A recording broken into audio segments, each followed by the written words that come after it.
ನಮಸ್ಕಾರ ಎಲ್ರಿಗೂ welcome to Karnataka exams. So ನಾವು ಇವತ್ತು ಮಾರ್ಚ್ 12 ಇಂದು ದ ಹಿಂದೂ ಡಿಸ್ಕಷನ್ ಮಾಡ್ಕೊಳ್ಳೋಣ. ಈ ವಿಡಿಯೋ PDF ಏನಾದರೂ ನಿಮಗೆ ಬೇಕಾಗಿದ್ರೆ ಟೆಲಿಗ್ರಾಮ್ ಚಾನಲಲ್ಲಿ ಫಾಲೋ ಮಾಡ್ಕೊಂಡಿರಿ, ಹಾಗೂ ಡೈಲಿ ಅಪ್ಡೇಟ್ಸ್ಗೋಸ್ಕರ ನೀವು ಇನ್ಸ್ಟಾಗ್ರಾಮ್ ಪೇಜ್ನು ಕೂಡ ಫಾಲೋ ಮಾಡ್ಕೋಬಹುದು. ಎರಡರದ್ದು ಲಿಂಕು ನಾನು ಡಿಸ್ಕ್ರಿಪ್ಷನಲ್ಲಿ ಪ್ರೊವೈಡ್ ಮಾಡ್ಕೊಂಡಿರ್ತೀನಿ. ಇನ್ನು ನೀವು ಯೂಟ್ಯೂಬ್ ಚಾನಲ್ನ ಸಬ್ಸ್ಕ್ರೈಬ್ ಮಾಡ್ಕೊಂಡಿಲ್ಲ ಅಂತಂದರೆ ಚಾನಲ್ನ ಸಬ್ಸ್ಕ್ರೈಬ್ ಮಾಡ್ಕೊಂಡಿರಿ, ಹಾಗೆ ಬೆಲ್ ಐಕಾನ್ನು ಕೂಡ ಪ್ರೆಸ್ ಮಾಡ್ಕೊಂಡಿರಿ. ಅಂತಂದರೆ ನಾನು ಹೊಸ ವಿಡಿಯೋ ಹಾಕಿದ ತಕ್ಷಣ ನಿಮಗೆ ನೋಟಿಫಿಕೇಶನ್ ಬಂದ್ಬಿಟ್ಟಿರುತ್ತೆ. ಫಸ್ಟ್ ಒಂದು ಬಂದ್ಬಿಟ್ಟು ನಾವು ನೋಡ್ಕೊಳ್ಳೋಣ. ಇದನ್ನು ಫಸ್ಟ್ ಪೇಜಲ್ಲೇ ಕೊಟ್ಟಿದ್ರು. Supreme court may send plea challenging quota bill to constitution bench ಅಂತ. ಸೊ ಸದ್ಯಕ್ಕೆ ಏನು ಹೇಳಿದೆ ಅಂತಂದರೆ, ಈ 10% ರಿಸರ್ವೇಷನ್ ಏನು ಎಕನಾಮಿಕಲಿ ವೀಕರ್ ಸೆಕ್ಷನ್ ಅವ್ರು ಕೊಟ್ಟಿದ್ದಾರಲ್ಲ ಅದು, ಸೊ ಅದನ್ನು ಇವಾಗ ಸದ್ಯಕ್ಕೆ ಸ್ಟೇ ಮಾಡೋಕ್ಕಾಗಲ್ಲ ಅಂತ ಹೇಳ್ಬಿಟ್ಟು ಹೇಳಿದೆ. ಸೊ 10% ರಿಸರ್ವೇಷನ್ ನಾವು ನೋಡ್ಕೋಬೇಕು ಅಂತಂದರೆ ಇದರಲ್ಲಿ ನಾವು ಕೆಲವೊಂದು ಪಾಯಿಂಟ್ಸ್ನ ನೆನ್ಪಿಟ್ಕೊಂಡಿರಬೇಕು. ಫಸ್ಟ್ ಆಫ್ ಆಲ್ ಬಂದ್ಬಿಟ್ಟು 103 constitutional amendment. So 103 constitutional amendment ಏನು ಮಾಡಿತ್ತು ಅಂತಂದರೆ ಸ್ಟೇಟ್ಸ್ಗಳಿಗೆ ಅಲೌ ಮಾಡಿತ್ತು. ಸ್ಟೇಟ್ಸಿಗೆ ಏನಂತ ಅಲೌ ಮಾಡಿತ್ತು ಅಂತಂದರೆ 10% ಕೋಟಾ ನೀವು ಕೊಡ್ಬೋದು, 10% ಕೋಟಾ ನೀವು ಕೊಡ್ಬೋದು ಅನ್ರಿಸರ್ವ್ಡ್ ಕ್ಯಾಟಗರಿಯವ್ರಿಗೆ, ಎಕನಾಮಿಕ್ ಬ್ಯಾಕ್ವರ್ಡ್ನೆಸ್ ರಿಲೇಟೆಡ್ಡು. ಆದರೆ ಇದನ್ನು ಏನಂತ ಚಾಲೆಂಜ್ ಮಾಡಿದರು ಅಂತಂದರೆ, ಇಂದಿರಾ ಸಾನಿ, ಇಲ್ಲಿ ನೋಡಿ ಇಲ್ಲಿ ಕೊಟ್ಟಿದ್ದಾರೆ, ಇಂದಿರಾ ಸಾನಿ ಕೇಸಲ್ಲಿ ಏನು ಹೇಳಿತ್ತು ಅಂತಂದರೆ, backward class cannot be determined only and exclusively with reference to economic criteria. So ಏನು ಹೇಳಿತ್ತು ಅಂತಂದರೆ, ಬ್ಯಾಕ್ವರ್ಡ್ ಇದ್ದಾರೆ ಅಂತ ಹೇಳ್ಬಿಟ್ಟು ಬರೀ ಎಕನಾಮಿನೇ ಯೂಸ್ ಮಾಡಿಕೊಂಡು, ಎಕನಾಮಿಕ್ ಡೇಟಾನ ನಾವು ಯೂಸ್ ಮಾಡಿಕೊಂಡು ಬ್ಯಾಕ್ವರ್ಡ್ನೆಸ್ನ ನಾವು ಕ್ಯಾಲ್ಕುಲೇಟ್ ಮಾಡ್ಕೊಳ್ಳೋಕ್ಕಾಗಲ್ಲ ಅಂತ ಹೇಳ್ಬಿಟ್ಟು ಹೇಳಿದರು ಇಂದಿರಾ ಸಾನಿ ಜಜ್ಮೆಂಟಲ್ಲಿ. ಇನ್ನೊಂದೇನು ಹೇಳಿದರು ಇಂದಿರಾ ಸಾನಿ ಜಜ್ಮೆಂಟಲ್ಲಿ ಅಂತಂದರೆ, 50% ಮ್ಯಾಕ್ಸಿಮಮ್ ಲಿಮಿಟು ರಿಸರ್ವೇಷನ್ಗೆ ಕೊಡುವಂಥದ್ದು ಅಂತ ಹೇಳ್ಬಿಟ್ಟು ಹೇಳಿದರು. ಅಕಸ್ಮಾತ್ ಏನಾದರೂ ಅದಕ್ಕಿಂತ ಎಕ್ಸ್ಟ್ರಾರ್ಡಿನರಿ ಏನಾದರೂ ಸಿಚುವೇಶನ್ಸ್ ಇದ್ದರೆ ಅಷ್ಟೇ ಎಕ್ಸ್ಟೆಂಡ್ ಮಾಡ್ಬೋದು ಅಂತ ಹೇಳ್ಬಿಟ್ಟು ಹೇಳಿದರು. ಅದನ್ನು ಇವಾಗ ರೀಸೆಂಟಾಗಿ ಸುಪ್ರೀಂ ಕೋರ್ಟಲ್ಲಿ ಚಾಲೆಂಜ್ ಮಾಡಿದರು. ಈ 10% ರಿಸರ್ವೇಷನ್ ಕೊಡೋಕ್ಕಾಗಲ್ಲ, ಯಾಕಂತಂದರೆ ಮುಂಚೆ ನೀವೇ ಹೇಳಿದ್ದೀರಾ 15% ಲಿಮಿಟು ಅಂತ. ಆದರೆ ಇವಾಗ 10% ಕೊಟ್ಟ ಮೇಲೆ 50%ಗಿನೂ ಕೂಡ ಅದು ಜಾಸ್ತಿ ಮೀರ್ತಾ ಇದೆ ಲಿಮಿಟು. ಅದಕ್ಕೋಸ್ಕರ ಇದನ್ನು ನೀವು ನಲ್ ಆ್ಯಂಡ್ ವಾಯ್ಡ್ ಅಂತ ಹೇಳ್ಬಿಟ್ಟು ಡಿಕ್ಲೇರ್ ಮಾಡಬೇಕು ಅಂತ ಸುಪ್ರೀಂ ಕೋರ್ಟಿಗೆ ರೆಫರ್ ಮಾಡಿದರು. ಸೊ ಸುಪ್ರೀಂ ಕೋರ್ಟ್ ಏನಂದಿದೆ ಅಂತಂದರೆ, ನಾವು ಇದನ್ನು ಕಾನ್ಸ್ಟಿಟ್ಯೂಷನ್ ಬೆಂಚಿಗೆ ರೆಫರ್ ಮಾಡಿದ್ದೀವಿ ಅಂತ ಹೇಳ್ಬಿಟ್ಟು ಹೇಳಿದೆ. ಸೊ ಸುಪ್ರೀಂ ಕೋರ್ಟ್ ಬಂದ್ಬಿಟ್ಟು ಕಾನ್ಸ್ಟಿಟ್ಯೂಷನ್ ಬೆಂಚಿಗೆ ಕನ್ಸಿಡರ್ ಮಾಡೋಕ್ಕೆ ಹೇಳಿದೆ. ಅದರಲ್ಲೇ ಇದು ಸ್ಟೇ ಮಾಡ್ಕೊಳ್ಳೋಕೆ ಏನೂ ಹೇಳಿಲ್ಲ. ಸೊ ಸ್ಟೇ ಏನು ಮಾಡಬೇಕು, ಕಾನ್ಸ್ಟಿಟ್ಯೂಷನ್ ಬೆಂಚ್ ಡಿಕ್ಲೇರ್ ಮಾಡೋವರೆಗೂ ಇದನ್ನು ನಡೆಸದೇ ಇರಿ ಆ ಥರ ಅಂತ ಏನೂ ಹೇಳಿಲ್ಲ. ಆದರೆ ಸ್ಕ್ರೂಟಿನಿ ಅಂಡರ್ ಇದೆ, ನೆಕ್ಸ್ಟ್ ಕಾನ್ಸ್ಟಿಟ್ಯೂಷನ್ ಬೆಂಚು ಅದನ್ನು ಡಿಸೈಡ್ ಮಾಡುತ್ತೆ ಅಂತ ಹೇಳ್ಬಿಟ್ಟು ಹೇಳಿದೆ. ಇದ್ರ ಬಗ್ಗೆ ನಾವು ಈಗಾಗಲೇ ಮುಂಚೆನೂ ಕೂಡ ತುಂಬಾ ಡಿಸ್ಕಸ್ ಮಾಡ್ಕೊಂಡಿದ್ದೀವಿ 10% reservation related. Next Karnataka specific current ಅಫೇರ್ಸಲ್ಲಿ ತುಂಬ ಇಂಪಾರ್ಟೆಂಟ್ ಆಗುತ್ತೆ. ಏನು ಅಂತಂದರೆ, ಇದು ಸಿರ್ಸಿ ಸುಪಾರಿ ಇದೆಯಲ್ಲ, ಸೊ ಇದಕ್ಕೆ GI ಟ್ಯಾಗ್ನ ಕೊಟ್ಟಿದ್ದಾರೆ. GI ಅಂತಂದ್ರೇನು, ಜಾಗ್ರಫಿಕಲ್ ಇಂಡಿಕೇಶನ್ ಟ್ಯಾಗ್ ಅಂತ. ಎಕ್ಸಾಂಪಲು GI ಟ್ಯಾಗು ಇವಾಗ ಡಾರ್ಜಿಲಿಂಗ್ ಟೀಗೆ ಕೊಟ್ಟಿದ್ದಾರೆ. ಫಸ್ಟ್ GI ಟ್ಯಾಗ್ ಕೊಟ್ಟಿರೋವಂಥದ್ದು ಡಾರ್ಜಿಲಿಂಗಲ್ಲಿ ಮಾಡಿರೋವಂಥದ್ದು ಟೀಗಳಿಗೆ ನಮಗೆ ಇದು ಫಸ್ಟ್ GI ಟ್ಯಾಗ್ನ ಕೊಟ್ಟಿದ್ದಾರೆ. ಆದರೆ ರೀಸೆಂಟಾಗಿ ಕೊಟ್ಟಿರೋವಂಥದ್ದು ಕರ್ನಾಟಕದಿಂದ ಯಾವುದು ಅಂತಂದರೆ ಸಿರ್ಸಿ ಸುಪಾರಿ ಅಥವಾ ಆರ್ಕ್ ನಟ್ ಅಂತ ಹೇಳ್ಬಿಟ್ಟು ಕರಿತೀವಿ ನಾವು. ಸುಪಾರಿಗೆ ಅಥವಾ ಅಡಿಕೆಗೆ ನಾವು ಇಂಗ್ಲೀಷಲ್ಲಿ ಆರ್ಕ್ ನಟ್ ಅಂತ ಹೇಳ್ಬಿಟ್ಟು ಕರಿತೀವಿ. ಸೊ ಅದು GI ಟ್ಯಾಗು ಕೊಟ್ಟಿದ್ದಾರೆ. ಇದರಲ್ಲಿ ನೋಡಿ ಎಲ್ಲೆಲ್ಲಿ ಕಲ್ಟಿವೇಟ್ ಮಾಡ್ತಾರೆ ಅಂತ ಹೇಳ್ತಾ ಇದ್ದಾರೆ. ಫಸ್ಟು ಯಲ್ಲಾಪುರದಲ್ಲಿ ಇದರ ಕಲ್ಟಿವೇಷನ್ ನಡೆಸ್ತಾರೆ. ಅದಾದಮೇಲೆ ಸಿದ್ದಾಪುರಲ್ಲಿ ಕಲ್ಟಿವೇಷನ್ ನಡೆಸ್ತಾರೆ. ಮತ್ತು ಸಿರ್ಸಿ ತಾಲೂಕು, ಸೊ ಸಿರ್ಸಿಯಲ್ಲಿ ಇದರ ಕಲ್ಟಿವೇಷನ್ ನಡೆಸ್ತಾರೆ. ಸೊ ಯಲ್ಲಾಪುರ, ಸಿದ್ದಾಪುರ ಮತ್ತು ಸಿರ್ಸಿಯಲ್ಲಿ ಇವುಗಳ ಕಲ್ಟಿವೇಷನ್ ನಡೆಸ್ತಾ ಇರ್ತಾರೆ. ಸೊ ಮೇಜರ್ ಫೀಚರ್ ಏನು, ಬೇರೆ ಸುಪಾರಿಗೆ ಯಾಕೆ ಅದು GI ಟ್ಯಾಗ್ನ ಕೊಟ್ಟಿಲ್ಲ, ಸಿರ್ಸಿ ಸುಪಾರಿಗಷ್ಟೇ ಯಾಕೆ ಕೊಟ್ಟಿದ್ದಾರೆ ಅಂತ ಹೇಳ್ಬಿಟ್ಟು ನಾವು ನೋಡ್ಕೋಬೇಕು ಅಂತಂದರೆ, ಫಸ್ಟ್ ಆಫ್ ಆಲ್ ಇದು ಎಕ್ಸಾಕ್ಟಾಗಿ ಆಲ್ಮೋಸ್ಟ್ ರೌಂಡ್ ಶೇಪಲ್ಲಿ ಇರುತ್ತೆ. ಮತ್ತು ಶೇಪಲ್ಲಿ ಇರೋದಲ್ಲದೆ ಫ್ಲ್ಯಾಟ್ ಆಗಿರುತ್ತೆ ಇದು. ಸೊ ಒಂಥರ ನಮಗೆ ಕಾಯಿನ್ಸ್ಗಳು ಇರ್ತಾವಲ್ಲ, ನಾರ್ಮಲ್ ಕಾಯಿನ್ಸು, ಆ ಥರ ಕಾಯಿನ್ಸ್ ಥರ ಇದು ಶೇಪಲ್ಲಿರುತ್ತೆ. ಸೊ ಅದು ಇದರ ಸ್ಪೆಷಾಲಿಟಿ. ಮತ್ತು ಅದಕ್ಕೆ ಪರ್ಟಿಕ್ಯುಲರಾಗಿ ಅದರ ಟೆಕ್ಸ್ಚರು, ಸೈಜು, ಟೇಸ್ಟು ಇವೆಲ್ಲದೂ ಕೂಡ ಬೇರೆ ಸುಪಾರಿನ ನಾವು ಕಂಪೇರ್ ಮಾಡಿಕೊಂಡ್ರೆ ಕಂಪ್ಲೀಟ್ಲಿ ಡಿಫ್ರೆಂಟ್ ಆಗಿರುತ್ತೆ. ನೆಕ್ಸ್ಟು ನಾವು ನೋಡ್ಕೋಬೇಕು ಅಂತಂದರೆ 2013ಇಂದನೂ ಕೂಡ ಇದನ್ನು ರಿಕ್ವೆಸ್ಟ್ ಮಾಡ್ತಾಯಿದ್ರು. 2013ಇಂದನೂ ಕೂಡ ಇದಕ್ಕೆ ಏನು GI ಟ್ಯಾಗ್ನ ಪ್ರೊವೈಡ್ ಮಾಡಬೇಕು ಅಂತ ಹೇಳ್ಬಿಟ್ಟು ನೋಡ್ತಾಯಿದ್ರು. ಬಟ್ ಇವಾಗ ಅದಕ್ಕೆ 2019ನಲ್ಲಿ GI ಟ್ಯಾಗ್ನ ಪ್ರೊವೈಡ್ ಮಾಡಿದ್ದಾರೆ. ಮೋಸ್ಟ್ ಇಂಪಾರ್ಟೆಂಟ್ ಪಾಯಿಂಟ್ ಏನು ನೆನ್ಪಿಟ್ಕೊಂಡಿರಬೇಕು ಅಂತಂದರೆ, ಇಡೀ ಇಂಡಿಯಾದಲ್ಲಿ ಯಾವುದೇ ಆರ್ಕನಟ್ಟಿಗೂ ಕೂಡ GI ಟ್ಯಾಗ್ನ ಕೊಟ್ಟಿಲ್ಲ. ಸೊ ಇದು ಫಸ್ಟ್ ಟೈಮು ಒಂದು ಆರ್ಕನಟ್ ಸೆಕ್ಟರಲ್ಲಿ ಫಸ್ಟ್ ಟೈಮು ಒಂದು ಅಡಿಕೆಗೆ GI ಟ್ಯಾಗ್ನ ಪ್ರೊವೈಡ್ ಮಾಡಿರುವಂಥದ್ದು. ಈ GI ಟ್ಯಾಗ್ ಅಂತಂದರೆ ಏನು, ಯಾರು ಅದನ್ನು ಅಪ್ಲೈ ಮಾಡ್ಕೋಬೋದು, ಆ ಥರದ್ದು ಡೀಟೇಲ್ಸ್ನ ನಾವಿಲ್ಲೇ ಒಂದ್ಸರಿ ನೋಡ್ಕೊಳ್ಳೋಣ. ಸೊ GI ಟ್ಯಾಗ್ ಅಂತಂದರೆ ಅದು ಜಾಗ್ರಫಿಕಲ್ ಇಂಡಿಕೇಶನ್ ಟ್ಯಾಗು ಅಂತಂದರೆ ಒಂದು ರೀಜನಿಗಾಗಿರಲಿ ಅಥವಾ ಒಂದು ಸ್ಟೇಟಿಗಾಗಿರಲಿ ಅಥವಾ ಒಂದು ಕಂಟ್ರಿಗಾಗಿರಲಿ ಸ್ಪೆಸಿಫಿಕ್ ಆಗಿ ಎಂಡೆಮಿಕ್ ಆಗಿರಬೇಕು. ಅಂತಂದರೆ ಬರೀ ಆ ರೀಜನಲ್ಲಷ್ಟೇ ಸಿಗೋ ಥರ ಇರಬೇಕು.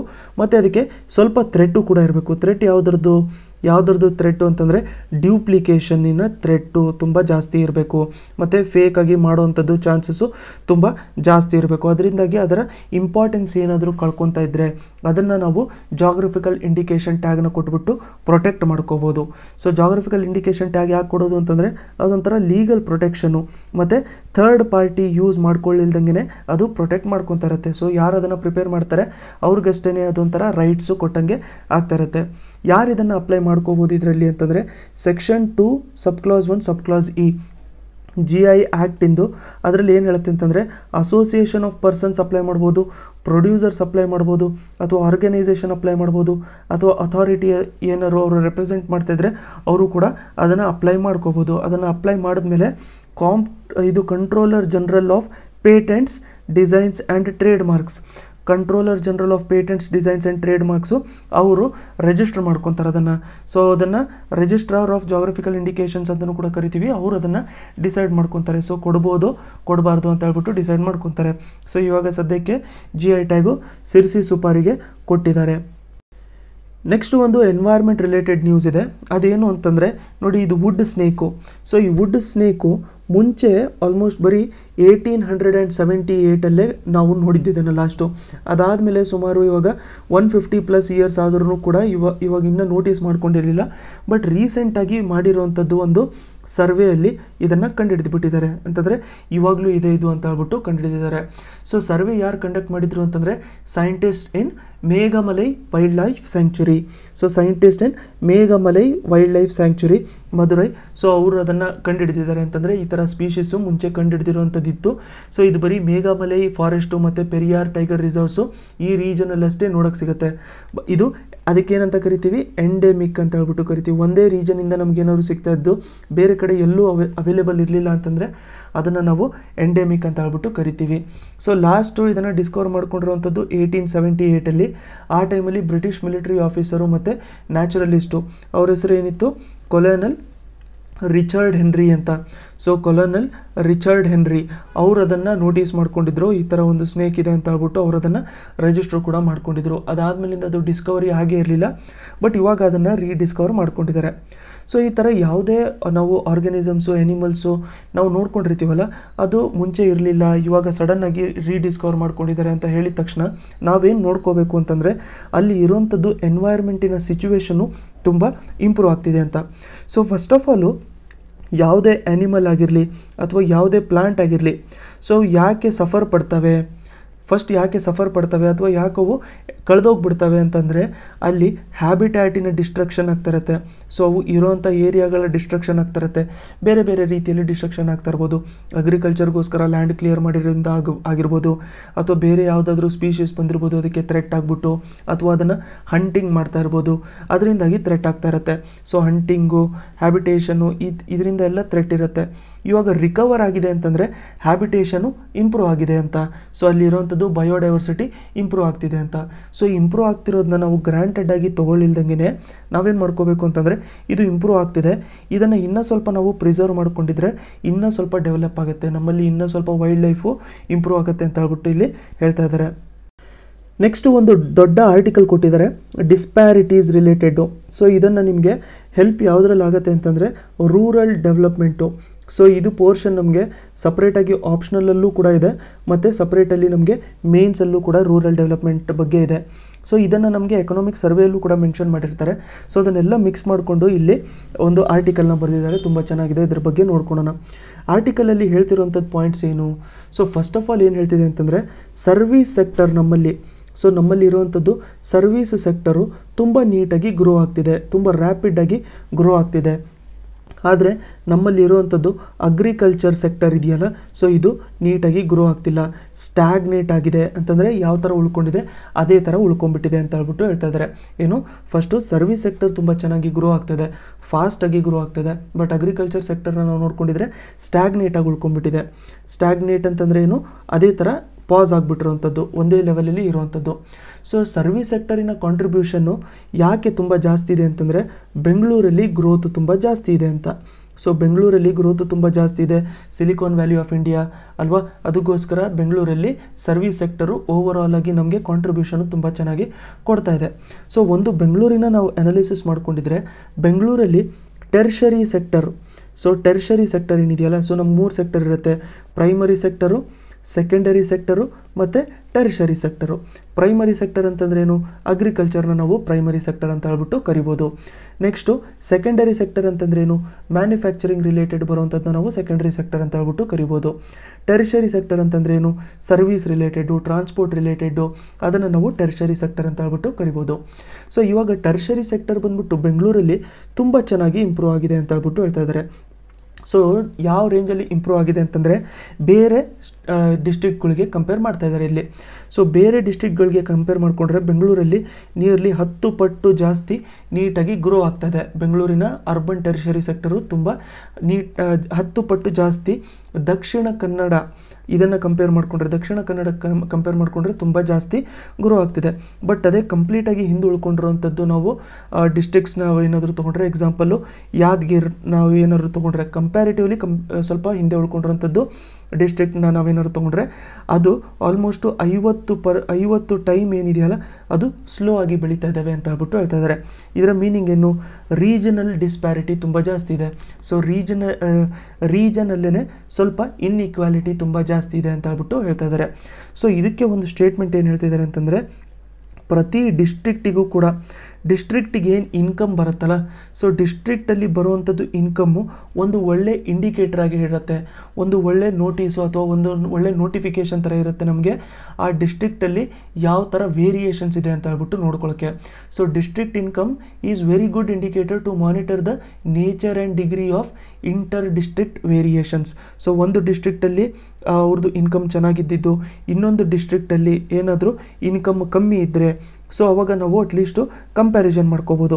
ಸೊ ಈ ಡಿಸ್ಟ್ರಿಕ್ಟು ಯಾಕೆ ಚೆನ್ನಾಗಿ ಗ್ರೋ ಆಗ್ತಾಯಿದೆ, ಈ ಡಿಸ್ಟ್ರಿಕ್ಟು ಯಾಕೆ ಸ್ಲೋ ಆಗಿ ಗ್ರೋ ಆಗ್ತಾಯಿದೆ, ಈ ಥರ ನಾವು ಡಿಸ್ಟ್ರಿಕ್ಟ್ ಇನ್ಕಮ್ನ ಇಟ್ಕೊಂಡು ಒಂದು ಅನಲೈಸ್ ಮಾಡ್ಕೋಬೋದು ಯಾವ ಡಿಸ್ಟ್ರಿಕ್ಟು ಯಾವ ಥರ ಕೆಲಸ ಮಾಡ್ತಿದೆ ಅಂತ.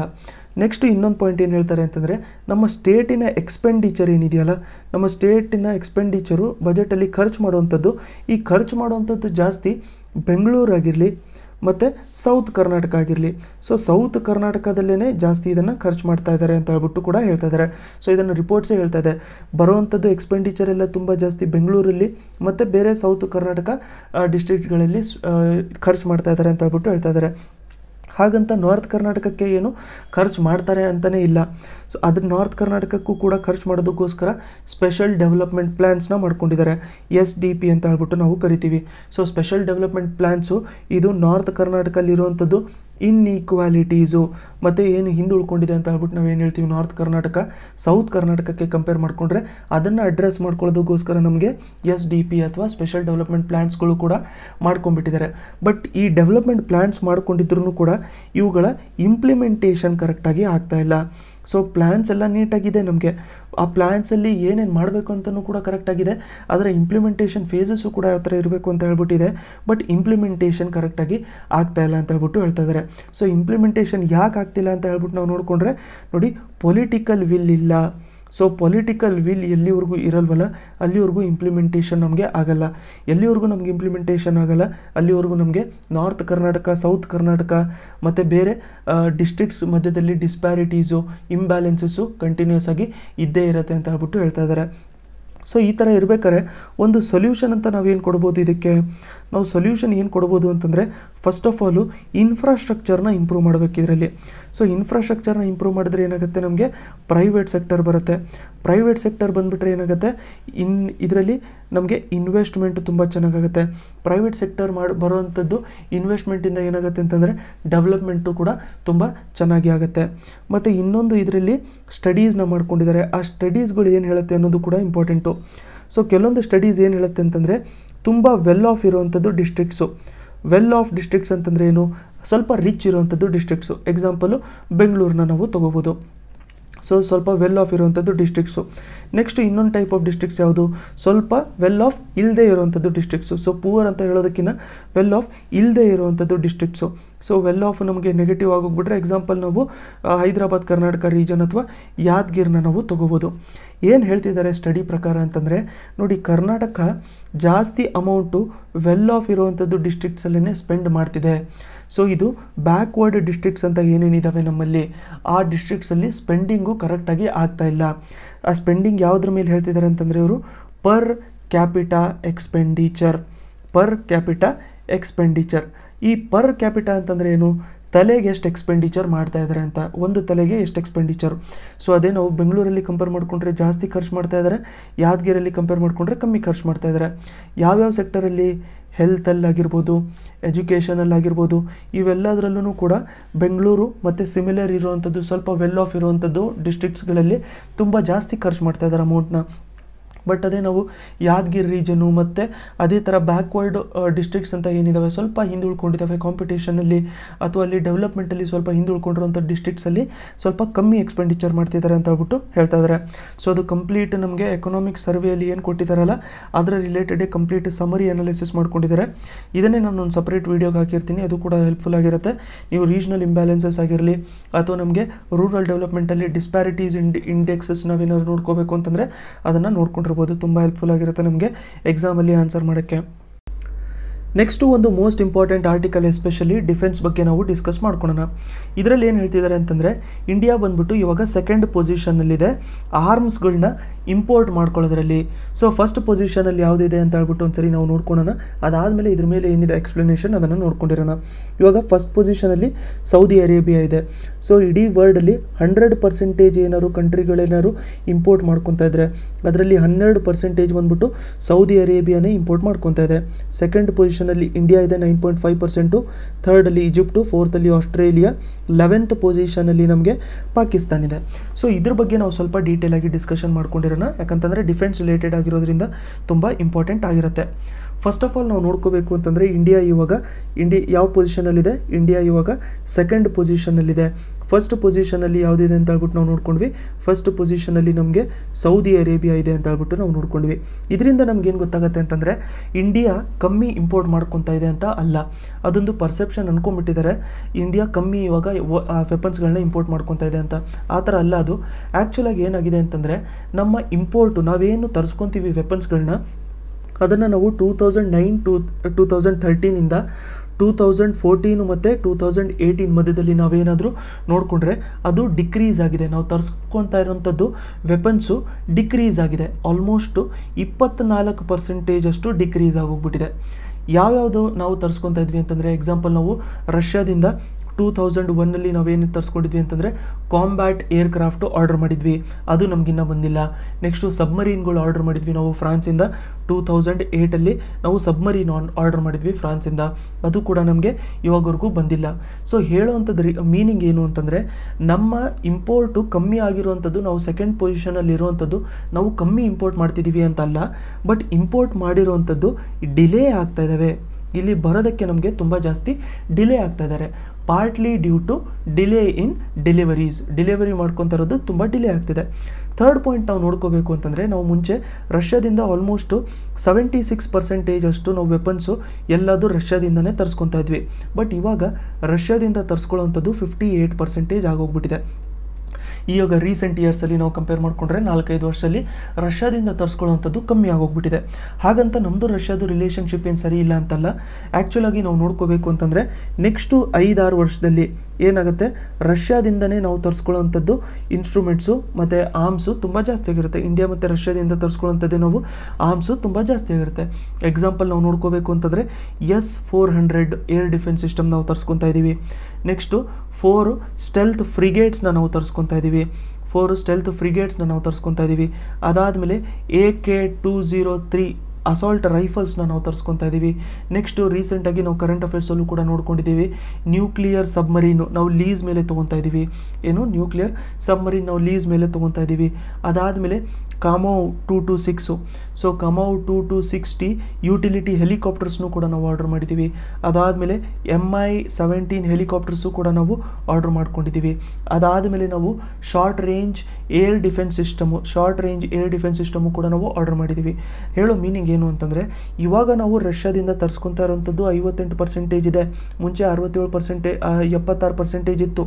ಬಟ್ ಈಗ 58% ಆಗಿದೆ ಅಂತ ಹೇಳ್ಬಿಟ್ಟು ನಾವು ಮುಂದೆನೂ ಕೂಡ ಫ್ಯೂಚರಲ್ಲಿ ಕಮ್ಮಿ ತರಿಸ್ಕೊತಾ ಇದ್ದೀವಿ ಅಂತಲ್ಲ. ನೆಕ್ಸ್ಟು 5 ರಿಂದ 6 ವರ್ಷ ನಾವು ಕಂಪೇರ್ ಮಾಡಿಕೊಂಡ್ರೆ ಇವೆಲ್ಲ ಇನ್ಸ್ಟ್ರೂಮೆಂಟ್ಸು ನಮ್ಮಲ್ಲಿ ಬರೋಕ್ಕಿದೆ, ಇವೆಲ್ಲ ನಮಗೆ ಆರ್ಮ್ಸು ನಮ್ಮಲ್ಲಿ ಬರೋಕ್ಕಿದೆ. ಸೊ ಇವಾಗ ನಾವು ನೋಡ್ಕೊಂಡ್ವಿ ಟಾಪ್ 1, ಟಾಪ್ 2, ಟಾಪ್ 3 ಅವೆಲ್ಲ ನೋಡ್ಕೊಂಡ್ವಿ, ಇಂಪೋರ್ಟರ್ಸ್ ಇವರೆಲ್ಲ. ಆದರೆ ಎಕ್ಸ್ಪೋರ್ಟರ್ಗಳನ್ನ ನಾವು ನೋಡ್ಕೋಬೇಕು ಅಂತಂದರೆ, ಸೊ ಟಾಪ್ ಎಕ್ಸ್ಪೋರ್ಟ್ ಯಾರು ಮಾಡ್ತಾ ಇದ್ದಾರೆ? ಯುನೈಟೆಡ್ ಸ್ಟೇಟ್ಸ್ ಫಸ್ಟ್ ಪೊಸಿಷನಲ್ಲಿದೆ. ಸೆಕೆಂಡ್ ಪೊಸಿಷನಲ್ಲಿ ನಮಗೆ ಯಾವುದಿದೆ? ರಷ್ಯಾ ಇದೆ. ಥರ್ಡ್ ಪೊಸಿಷನಲ್ಲಿ ನೋಡ್ಕೊಂಡಿರಿ ಫ್ರಾನ್ಸ್ ಇದೆ. ಥರ್ಡ್ ಪೊಸಿಷನಲ್ಲಿ ಚಿಕ್ಕ ಕಂಟ್ರಿ ಆಗಿದ್ರು ಕೂಡ ಅವರು ಸೇಲ್ ಮಾಡ್ತಾ ಇರೋವಂಥದ್ದು ತುಂಬ ಜಾಸ್ತಿ. ಎಕ್ಸಾಂಪಲ್ ನಾವು ರಫೇಲ್ನ ನಾವು ನೋಡ್ಕೊಂಡ್ರು ಕೂಡ ಅದನ್ನು ಫ್ರಾನ್ಸಿಂದನೇ ನಾವು ತರಿಸ್ಕೊಂಡಿರುವಂಥದ್ದು. ಅದಲ್ಲದೆ ನಾವು ಸಬ್ಮರೀನು ಕೂಡ ಫ್ರಾನ್ಸಿಂದ ತರಿಸ್ಕೊತಾ ಇದ್ದೀವಿ. ಮತ್ತು ಥರ್ಡ್ ಪೊಸಿಷನಲ್ಲಿ ಫ್ರಾನ್ಸ್ ಇದೆ. ಫೋರ್ತ್ ಪೊಸಿಷನಲ್ಲಿ ಜರ್ಮನಿ ಇದೆ. ನೆಕ್ಸ್ಟ್ ನಮಗೆ ಫಿಫ್ತ್ ಪೊಸಿಷನಲ್ಲಿ ನಮಗೆ ಯಾವುದಿದೆ? ಚೈನಾ ಇದೆ. ಚೈನಾಗೆ ದೊಡ್ಡ ಮಾರ್ಕೆಟ್ ಯಾವುದೇವು ಅಂತಂದರೆ 2 ದೇಶಗಳಿದ್ದಾವೆ. ಒಂದಂತೂ ನೀವು ಗೆಸ್ ಮಾಡ್ಕೊಂಬಿಟ್ಟಿರ್ತೀರ ಅವಾಗಲೇ, ಸೊ ಪಾಕಿಸ್ತಾನ. ಸೆಕೆಂಡ್ ಯಾವುದು? ಸೆಕೆಂಡು ಬಂದ್ಬಿಟ್ಟು ಬಾಂಗ್ಲಾದೇಶ್. ಇದು ಇಂಪಾರ್ಟೆಂಟ್ ನೋಡಿ. ಬಾಂಗ್ಲಾದೇಶು ಕೂಡ ತುಂಬಾ ಜಾಸ್ತಿ ಆರ್ಮ್ಸ್ಗಳನ್ನ ತರಿಸ್ಕೊಳ್ಳೋಂಥದ್ದು ಚೈನಾದಿಂದ. ಬಾಂಗ್ಲಾದೇಶಿಂದು ಇಂಡಿಯಾದು ರಿಲೇಷನ್ಶಿಪ್ಪು ತುಂಬ ಚೆನ್ನಾಗಿದೆ. ಆದರೆ ಬಾಂಗ್ಲಾದೇಶ ಏನು ಮಾಡ್ಕೊಳ್ಳುತ್ತೆ ಅಂತಂದರೆ ಚೈನಾದಿಂದನೇ ತುಂಬ ಜಾಸ್ತಿ ವೆಪನ್ಸ್ನ ತರಿಸ್ಕೊಳ್ಳೋವಂಥದ್ದು. ಸೊ ಇಷ್ಟು ಇಂಪಾರ್ಟೆಂಟು ಡೀಟೇಲ್ಸ್ ಇದ್ದಾವೆ ನೋಡೋವಂಥದ್ದು. ಈ ಡೀಟೇಲ್ಸ್ ಎಲ್ಲ ಯಾರು ಕೊಟ್ಟಿರುವಂಥದ್ದು ನಮಗೆ? ಈ ಡೀಟೇಲ್ಸ್ ಎಲ್ಲ ಯಾರು ಕೊಟ್ಟಿರುವಂಥದ್ದು ಅಂತಂದರೆ ಸಿಪ್ರಿ ಕೊಟ್ಟಿರುವಂಥದ್ದು. ಸಿಪ್ರಿ ಅಂತಂದ್ರೆ ಏನು? Stockholm international piece research institute. Stockholm international piece research institute ಇವರು ನಮಗೆ ಈ ಡೀಟೇಲ್ಸ್ಗಳನ್ನೆಲ್ಲ ಕೊಟ್ಟಿರುವಂಥದ್ದು. ಇವರೇ ಇದನ್ನು ಡೀಟೇಲ್ಸ್ ಎಲ್ಲ ಪಬ್ಲಿಷ್ ಮಾಡಿರುವಂಥದ್ದು. ಸೊ ಇಲ್ಲೆಲ್ಲ ಎಕ್ಸ್ಪ್ಲೇನ್ ಮಾಡಿರುವಂಥದ್ದು ನೀವೇನು ಟೆನ್ಷನ್ ಮಾಡ್ಕೊಳ್ಳೋಕೆ ಹೋಗಬೇಡಿ. ಇಲ್ಲೇನು ಆರ್ಟಿಕಲ್ ಕೊಟ್ಟಿದ್ರಲ್ಲ, ಈ ಆರ್ಟಿಕಲಲ್ಲೇ ಕೊಟ್ಟಿದ್ದಾರೆ ಅದನ್ನು. ಬಟ್ ಅದನ್ನೇ ನಾನು ಪಾಯಿಂಟ್ ಟು ಪಾಯಿಂಟು ನಿಮಗೆ ಎಕ್ಸ್ಪ್ಲೇನ್ ಮಾಡಿದೆ ಅಷ್ಟೇ. ಇನ್ನೊಂದ್ಸರಿ ನೋಡ್ಕೋಬೇಕು ಅಂತಂದರೆ ಇದನ್ನೇ ವಿಡಿಯೋನ, ಇದೇ ಸ್ಲೈಡ್ನ ಇನ್ನೊಂದ್ಸರಿ ನೀವು ನೋಡ್ಕೊಂಡಿರಿ. ಅವಾಗ ನಿಮ್ಗೆ ಇನ್ನೂ ಸ್ವಲ್ಪ ರಿವಿಷನ್ ಥರನೂ ಕೂಡ ಆಗ್ತಾ ಇರುತ್ತೆ. ನೆಕ್ಸ್ಟು ಈ ಹೈದರಾಬಾದ್ ಕರ್ನಾಟಕ ರಿಸರ್ವೇಷನ್ ರಿಲೇಟೆಡ್ ಓದಿದೆ. ಅದರಲ್ಲಿ ಗವರ್ನರಿನ ಪವರ್ ಬಗ್ಗೆ ಇಲ್ಲಿ ಮಾತಾಡ್ತಾ ಇದ್ದಾರೆ. ಸೊ ಮೇನ್ ಏನು ಹೇಳ್ತಿದ್ದಾರೆ ಅಂತಂದರೆ ನೋಡಿ, 371J ನಮಗೇನು ಏನು ಹೇಳುತ್ತೆ ಅಂತಂದರೆ ಸ್ಪೆಷಲ್ ಸ್ಟೇಟಸ್ನ ಪ್ರೊವೈಡ್ ಮಾಡುತ್ತೆ ಹೈದರಾಬಾದ್ ಕರ್ನಾಟಕ ರೀಜನ್ಸಿಗೆ. ಸೊ ಒಂಥರ ರಿಸರ್ವೇಷನ್ ಪ್ರೊವೈಡ್ ಮಾಡಬೇಕು, ಸಪ್ರೇಟಾಗಿ ಅದರ ಡೆವಲಪ್ಮೆಂಟ್ ತುಂಬ ಚೆನ್ನಾಗಾಗಬೇಕು ಅಂತ ಹೇಳ್ಬಿಟ್ಟು. ಸೊ ಇದರಲ್ಲಿ ಏನು ಮಾಡ್ಕೊಂಡಿರ್ತಾರೆ ಹೈದರಾಬಾದ್ ಕರ್ನಾಟಕ ರಿಸರ್ವೇಷನ್ ರಿಲೇಟೆಡಲ್ಲಿ ನಾವು ನೋಡ್ಕೋಬೇಕು ಅಂತಂದರೆ ನೋಡಿ, ಹೈದರಾಬಾದ್ ಕರ್ನಾಟಕದಲ್ಲಿ ಇರೋವಂಥದ್ದು ಆಲ್ಮೋಸ್ಟ್ 75% ಗ್ರೂಪ್ ಎ ಮತ್ತು ಗ್ರೂಪ್ ಬಿ ಈ ಜಾಬ್ಸಲ್ಲಿ ಹೈದರಾಬಾದ್ ಕರ್ನಾಟಕ ರೀಜನಲ್ಲಿರೋರಿಗೇ 75% ರಿಸರ್ವೇಷನ್ ಇರುತ್ತೆ. ಇದು ಫಸ್ಟ್ ಪಾಯಿಂಟು. ಸೆಕೆಂಡ್ ಪಾಯಿಂಟ್ ಬಂದ್ಬಿಟ್ಟು 80% ರಿಸರ್ವೇಷನ್ ಇರುತ್ತೆ ನಮಗೆ ಗ್ರೂಪ್ ಸಿ ಪೋಸ್ಟ್ಗಳಿಗೆ. ಹೈದರಾಬಾದ್ ಕರ್ನಾಟಕದ ಪೋಸ್ಟ್ಗಳಿಗೇ ಗ್ರೂಪ್ ಸಿ ಪೋಸ್ಟ್ಗಳಿಗೆ 80% ರಿಸರ್ವೇಷನ್ ಇರುತ್ತೆ. ನೆಕ್ಸ್ಟು ಥರ್ಡ್ ಪಾಯಿಂಟು 85% ರಿಸರ್ವೇಷನ್ ಇರುತ್ತೆ ಗ್ರೂಪ್ ಡಿ ಪೋಸ್ಟ್ಗಳಿಗೆ. ಸೊ ಈ ಥರ ಪೋಸ್ಟ್ಗಳಿಗೆ ರಿಸರ್ವೇಷನ್ನ ಪ್ರೊವೈಡ್ ಮಾಡಿರ್ತಾರೆ 371J ಅಂಡರಲ್ಲಿ. ಸೊ ಪ್ರಾಬ್ಲಮ್ ಏನಾಗಿತ್ತು ಅಂತಂದರೆ ಇದನ್ನೆಲ್ಲ ಬಿಟ್ಬಿಟ್ಟು rest of Karnataka, Hyderabad Karnataka region ಬಿಟ್ಬಿಟ್ಟು ಬೇರೆ ಕರ್ನಾಟಕದ ರೀಜನ್ಸ್ ಇದಾವಲ್ಲ ಅವೆಲ್ಲದರಲ್ಲೂ ಕೂಡ 8% ರಿಸರ್ವೇಷನ್ ಅವ್ರಿಗೆ ಪ್ರೊವೈಡ್ ಮಾಡಿರ್ತಾರೆ. ಸೊ ಅದಕ್ಕೆ ಇದನ್ನು ಕ್ವೆಶನ್ ಮಾಡ್ತಾಯಿದ್ರು, ಈ 8% ರಿಸರ್ವೇಷನ್ನ ಯಾಕೆ ಪ್ರೊವೈಡ್ ಮಾಡ್ತೀರಾ ಅಂತ ಹೇಳ್ಬಿಟ್ಟು. ಸೊ ಅದಕ್ಕೆ ಹೈಕೋರ್ಟ್ ಏನು ಹೇಳಿದೆ ಅಂತಂದರೆ ನೋಡಿ, ಗವರ್ನರ್ ಅವ್ರಿಗೆ ಆ ಪವರ್ ಇರುತ್ತೆ. ಸೊ ಗವರ್ನರ್ ಅವ್ರಿಗೆ ಆ ಪವರ್ ಇರೋದ್ರಿಂದ ಅದನ್ನು ನಾವು ತೆಗೆದಿಡೋಕ್ಕೆ ಆಗಲ್ಲ. ಮತ್ತು ನಾವು 371J ಅಂಡರಲ್ಲಿ ಕಾನ್ಸ್ಟಿಟ್ಯೂಷನಲ್ಲಿ ಹೇಳಿದೆ, ಇದು ಎಂಪವರ್ಮೆಂಟ್ ಮಾಡಬೇಕು, ಪ್ರಮೋಷನಲ್ಲಿ ರಿಸರ್ವೇಷನ್ ಪ್ರೊವೈಡ್ ಮಾಡಬೇಕು ಅವರಿಗೆ, ಎಂಪ್ಲಾಯ್ಮೆಂಟಲ್ಲಿ, ಪ್ರಮೋಷನಲ್ಲಿ.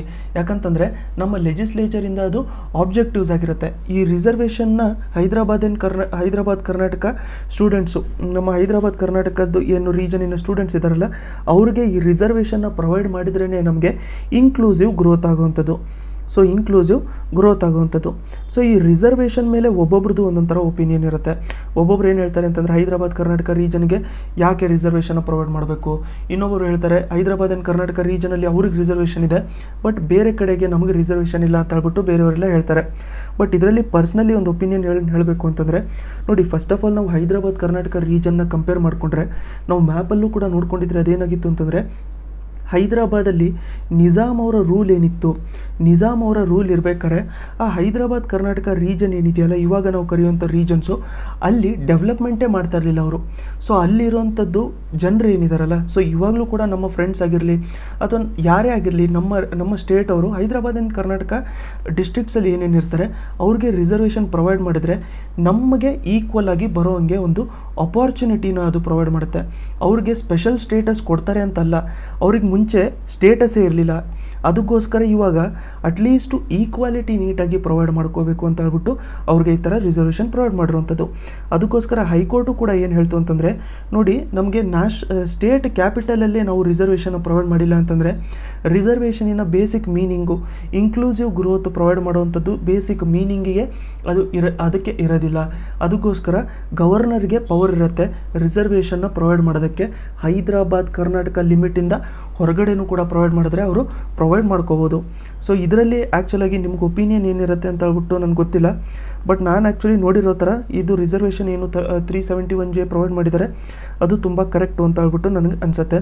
ನಿಮ್ಮ ಒಪಿನಿಯನ್ ಏನಿದೆ ಅಂತ ಹೇಳ್ಬಿಟ್ಟು ನೀವು ಕಮೆಂಟ್ ಸೆಕ್ಷನಲ್ಲಿ ಬೇಕಾದ್ರೆ ಶೇರ್ ಮಾಡ್ಕೊಂಡಿರ್ಬೋದು. ಬೇಗ ಒಂದು ಚಿಕ್ಕ ಡಿಸ್ಕ್ಲೇಮರ್ ಹೇಳ್ಬಿಟ್ಟಿರ್ತೀನಿ. ನಾನು actually Hyderabad and Karnataka region ಅನ್ನಲ್ಲ, ನಾನು ಆ್ಯಕ್ಚುಲಿ ಹುಬ್ಳಿ ರೀಜನ್ ಅವನು.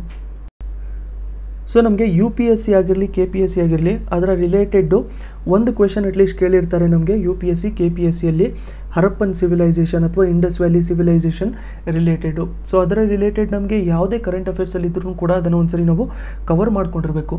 ಇದರಲ್ಲಿ ಏನು ಮಾತಾಡ್ತಿದ್ದಾರೆ ಅಂತಂದರೆ ಕಸ್ಟಮ್ಸ್ ಬಗ್ಗೆ ಮಾತಾಡ್ತಾ ಇದ್ದಾರೆ. ಕಸ್ಟಮ್ಸು ಮತ್ತು ಅವರ ರಿಚುವಲ್ಸ್ ಯಾವ ಥರ ಇತ್ತು ಬರಿ ಮಾಡ್ಬೇಕಾರೆ. ಸೊ ಒಬ್ಬರು ತೀರೋದ ಮೇಲೆ ಅವ್ರನ್ನ ಬರಿ ಮಾಡ್ತಾ ಇರೋ ಟೈಮಲ್ಲಿ ಅಂದರೆ ಅವ್ರದ್ದು ಸಮಾಧಿ ಏನು ಮಾಡ್ತಾಯಿದ್ರಲ್ಲ ಆ ಟೈಮಲ್ಲಿ ಯಾವ ಡೈರೆಕ್ಷನಲ್ಲಿ ಅವ್ರನ್ನ ಮಲಗಿಸ್ತಾಯಿದ್ರು ಮತ್ತು ಏನೇನು ಅದ್ರ ಒಳಗಡೆ ಆ್ಯಡ್ ಮಾಡ್ತಾಯಿದ್ರು ಅದನ್ನು ತುಂಬ ಜಾಸ್ತಿ ಹೇಳ್ತಾ ಇರ್ತಾರೆ.